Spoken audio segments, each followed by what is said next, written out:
No. Just kidding, just kidding. So American literature, realism, and naturalism. You guys know how realism developed during the end of the Civil War?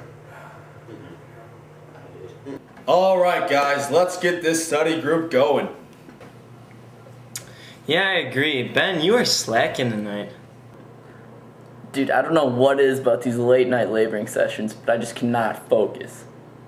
Well, what if we just time traveled back in time and learned in the time periods in which these movements took place? Yeah, like that's possible. Alright, this might be random, but my dad just built the Shindig 426.6, so we could totally do it. Mr. Kramer, an invention? No way. Go. Let's do it! Yeah. To the Shindig! Dun, dun, dun, dun, dun, dun, dun, dun, dun, dun, dun. Dun, dun, dun, dun, dun. Dun, dun, dun, dun, dun.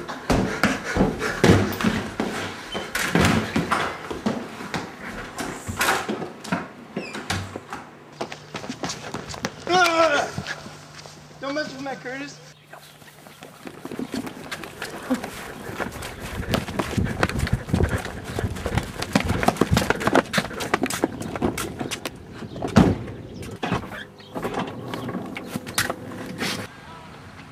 Alright, who's the genius who put in Egypt? Look, I don't want to miss the season finale of Desperate Housewives. Wasn't me. Come on, Curtis. Alright guys, let's go to Boston, home of one of the greatest romantic authors. To the Shindig!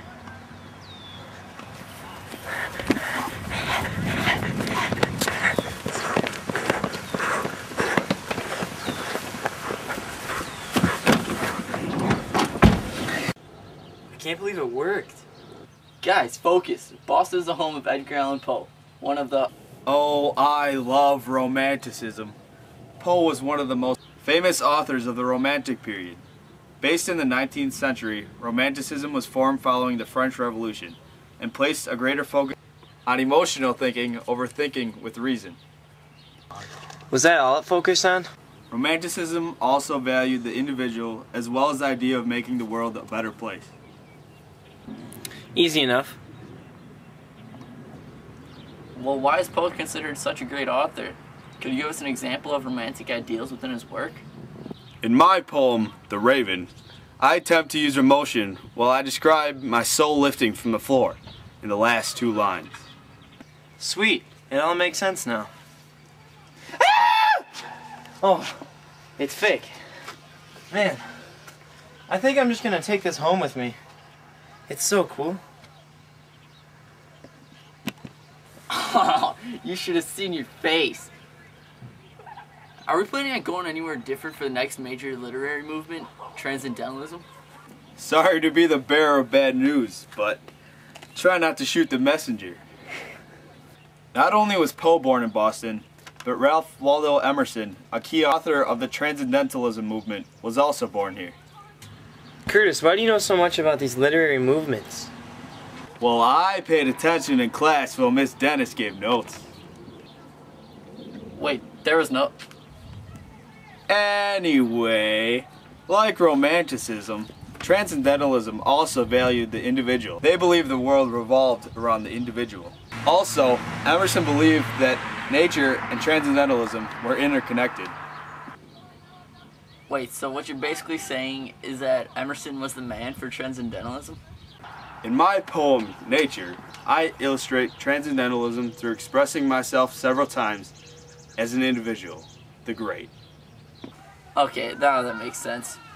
Sam, look at this bush. I'm definitely taking part of it home to show off in my collection.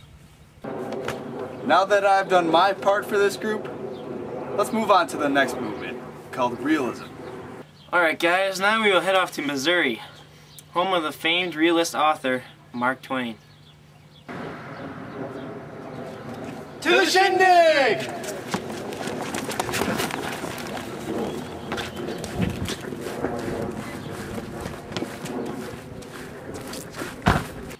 Alright, well Sam, why don't you fill us in on realism? Gladly. Realism was developed at the end of the Civil War and placed its focus on actual occurrences opposed to those that would have been imagined. In my story, The Adventures of Huckleberry Finn, I used realist ideas including satire and the vernacular. I also incorporated real-life situations to give the reader a better understanding of the plot. Oh, I get it now. Oh, look at this cool shirt. And look at the groovy slogan on the back. Alright guys, now we're going to go back into the shindig to go visit Newark, New Jersey. That's where Stephen Crane was born, and he was a really famous naturalist author. To the shindig!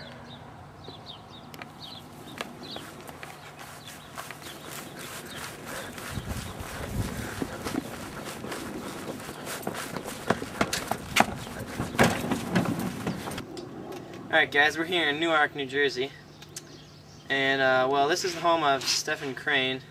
Basically, he was a naturalist author, and naturalist authors extended realism. However, they placed a greater focus on virtues such as fate and heredity. Survival was also a key theme in naturalism. In my short story, An Episode of War, I illustrate the struggle for survival through the lieutenant who loses his arm. Ah, it's all crystal clear now. Look, a hospital bracelet. Someone must have gotten hurt at this house. To the shindig!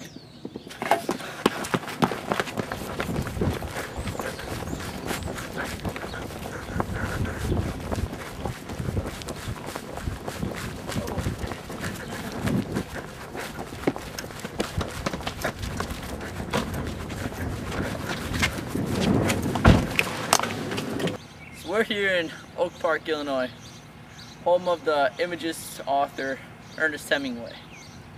Imagism was basically a rebellion against Romanticism, and it placed a greater focus on the local world. Not only was local interest involved in Imagism, but everyday language was too. In my poem, I Like Americans, I used common day language to show my American pride. Oh yeah, I get it now. Oh dude, look at this. It's a local newspaper. No way! To the shindig!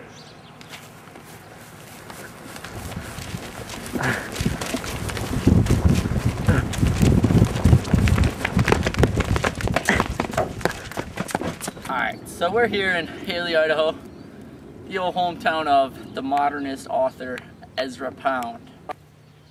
The sole purpose of modernism is to capture the essence of modern life through work. As our friend Ben had said, modernism continually focused on the essence of life through work. In my poem, The Lake Isle, I incorporate examples of labor in the last stanza. Dude! A lawnmower!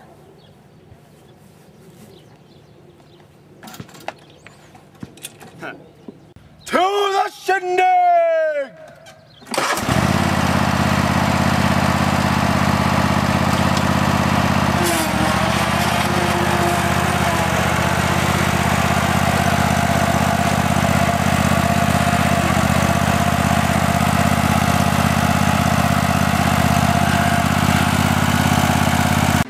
I finally get all the movements now. Yeah, I missed the ending of Desperate Housewives, but knowledge is power, so I guess it's worth it. Who's at the door?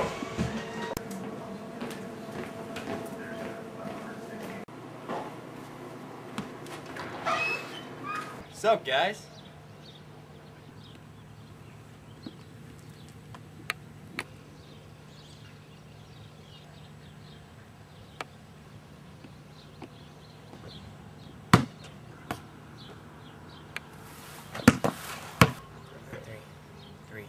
How did you get here? I don't know.